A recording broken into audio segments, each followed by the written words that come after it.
Hey guys, welcome back to my channel Sarvipuri. So guys, आज हम लोग जा रहे हैं हॉस्पिटल। पहले तो बहुत टेंशन था। 1 वीक से क्या हो गया ना, बुग्गू को यहाँ पे गठान आ गई है। आप देख पा रहे होंगे वहाँ पे गठान दिख रही है, एकदम जैसे मूंगफली जितनी गठान है। बहुत बड़ी सी गठान आ गई थी और हार्ड थी बहुत। हम बहुत डर गए थे क्योंकि इसके पहले ऑलरेडी हादसा हुआ है। मैंने आपके साथ शेयर नहीं करा था। जब बुग्गू को 6 महीने की थी ना, मतलब इसी सब चीज़ों में मैंने वीडियोज़ बनाना बंद कर दिया था। बहुत डिप्रेस लाइफ चल रही थी तब। एक्टिव आने का सोचती थी, कुछ ना कुछ ऐसा हो जाता था कि मैं यूट्यूब से ये बंद कर देती थी। तो यहाँ पे ये बच्ची का था बर्थडे, तो इसको दी थी मैंने चॉकलेट। तो बुग्गू को भी लगा कि वो तो ये चॉकलेट खाती नहीं है, फिर लेकिन रोने लग गई थी मेरी चौके दीदी करके। यहाँ पे मैं उसके बाल बना रही हूँ, उसको रेडी कर रही हूँ, मैं भी रेडी हो ही रही थी। यहाँ पे क्या हो गया था, बुग्गू जो 6 मंथ की जब थी, वो न्यूबॉर्न ही थी, तब उसको ना गठान आ गई थी। तो टीबी के लक्षण कुछ बताए थे, तो मैं बहुत डर गई थी, बहुत ज़्यादा। आप लोग भी प्रे करिए कि मेरी बेटी की रिपोर्ट मतलब नॉर्मल आए, सब चीज़ें नॉर्मल हो और अच्छे से मतलब सब चीज़ें हो जाए। पता नहीं किसकी नज़र लग जाती है मेरी बेटी को, कुछ ना मेरी बेटी के पीछे लगा ही रहता है। तो यहाँ पे बुग्गू को अच्छे से रेडी कर दिया था। पता नहीं हमारे लाइफ में क्या ही चल रहा है गाइस, कुछ ना कुछ मतलब हर 2 महीने में, हर 15 दिन में। इसके भी डैडी की तबीयत ख़राब थी। कुछ दिन पहले हमारा कुछ अच्छा ही नहीं चल रहा, सब कुछ मतलब समझ नहीं आता लाइफ में क्या चल रहा है। कुछ ना कुछ होते रहता है। उसके पहले मेरा अस्थमा उमड़ गया था, अभी उसके डैडी की तबीयत ख़राब और बुग्गू की ये गठान। पता नहीं भगवान ने क्या ही लिखा है नसीब में। फिर हम पहुंच गए थे हॉस्पिटल। तो यहाँ पे वेटिंग चालू थी, तो बुग्गू ने जूस वगैरह पी लिया था क्योंकि यहाँ पे वेटिंग था काफ़ी ज़्यादा। समझ नहीं आ रहा था क्या करे क्या करे। तो यहाँ बुग्गू मस्ती करने लगे थे। हम पहुँच गए थे तो बैठे थे। पहले तो इसको पानी पिलाया क्योंकि थक गई थी। तो अच्छे से इसने पानी पी लिया। तो ये वॉच का भूत था इसके ऊपर बहुत है। और यहाँ पे स्टेपल पिन गिर गई थी स्टाफ मेंबर की, तो वो पहले उठाई क्योंकि अगर वो किसी बच्चे को छुप गई तो बहुत प्रॉब्लम आएगी जाएगी। तो हम लोग गए वेट क्या करने वहाँ पे। इसके डैडी का 61 कुछ पॉइंट था वेट, तो उनका भी घट गया था, 70+ वेट था उनका।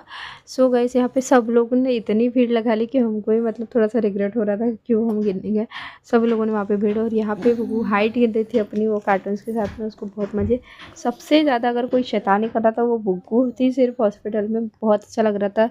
एक तरह से टेंशन भी बहुत था। आप शक्ल पे मेरे देख पा रहे होंगे, बहुत डिप्रेस्ड हूँ, बहुत रोई थी इस कारण से क्योंकि मेरे बेटी को कुछ समझ नहीं रहा था। उसको बहला फुसला रहते रहे थे क्योंकि इसके पहले भी हमारे साथ हो चुका है। क्योंकि उस टाइम पे बुग्गू की सर्जरी करानी पड़ी थी वो गठान निकालने के लिए। और उस गठाने के आजू बाजू गठाने बहुत सारी जमने लग गई थी और वो अंडर आर्म्स में थी, लेफ्ट साइड में। और इस बार भी कान में लेफ्ट साइड में ही गठान आई थी। तो हम लोग बहुत डर गए थे। मैंने थोड़ा सा वेट करा वो चली जाएगी करके, लेकिन वो गई नहीं। फिर हमने डॉक्टर को दिखाया तो उनने जब बताया कि नॉर्मल है, कहीं गिरने पड़ने की वजह से आई है, तो हमने चैन की सांस ली। और ये हम ना कलमेश्वर जाते हैं हॉस्पिटल में, पांडे चाइल्ड केयर में। बहुत अच्छा हॉस्पिटल है बच्चों के लिए, चाइल्ड स्पेशलिस्ट है। और ये डॉक्टर इतने अच्छे हैं ना, मतलब बहुत अच्छे से समझाते हैं।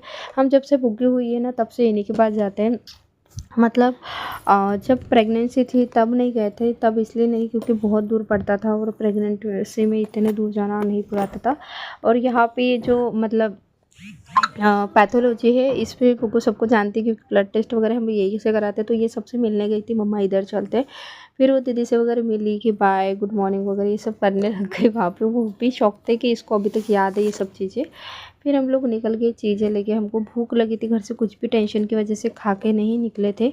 तो बुग्गू को ये चाहिए वो चाहिए सब चाहिए, बुग्गू ये सब करने लग गई कि नीचे के केक दिखाने लग गई कि मम्मी हैप्पी बर्थडे वाला केक लेना है और 2 चाहिए यहाँ पे कर रही थी। सो हमने सांभर वड़ा खाया था और इनने ब्रेड ब्रेड पकौड़ा खाया था। साथ ही साथ बुग्गू को किंडर जॉय लेके दिया था और बुग्गू यहाँ पे किंडर जॉय खा रही है। और उसके बाद में बुग्गू ने सिल्क खाई थी डर्मलिक्स की। यहाँ पे धूप देख पा रहे होंगे कितनी ज़्यादा धूप। और इसका ब्रश वगैरह ले लिया था, सुपरमैन वाला ब्रश पिंक कलर का। तो हमने ना एक गलती कर ली थी, बैग लेके नहीं गए थे, बहुत प्रॉब्लम हो रहा था, खाली हाथ ही चले गए थे। तो कैरी बैग में सामान लाना पड़ा। दवाइयाँ बहुत थी, मुझे लगा दवाइयाँ नहीं बताएंगे, मुझे यही लगा था सर्जरी बताएंगे। उधर से घर आने के बाद बुग्गू को बहुत धूप लगी थी, इस कारण इतना चिड़चिड़ कर रही थी। सो के उठने के बाद इतना चिड़चिड़, बहुत रो रही थी, बहुत टेंशन से हमारे दिमाग ख़राब हो रहा था। 3 महीने का वैसे ही वो दवाई का वैसे भी कोर्स बताया बुग्गू को 3 महीने के लिए। अब देखते हैं होता है नहीं होता है, नहीं तो वैसे फिर से ट्रीटमेंट कराना पड़ेगा। नाइट में थोड़ा सा रिकवर हो गई थी बुग्गू, तो मुझे ऑयलिंग करना, मेरे सिर में ऑयलिंग कर रही थी, बहुत अच्छे से मालिश कर रही थी। ये बुग्गू का वही ऑयल है जो मैंने आपको बताया है। बुग्गू के हेयर के लिए भी मैं यही वाला ऑयल करती हूँ। Thank you so much guys, please मेरे चैनल को सब्सक्राइब कीजिए और मेरे वीडियोज़ को लाइक करना ना भूलिए।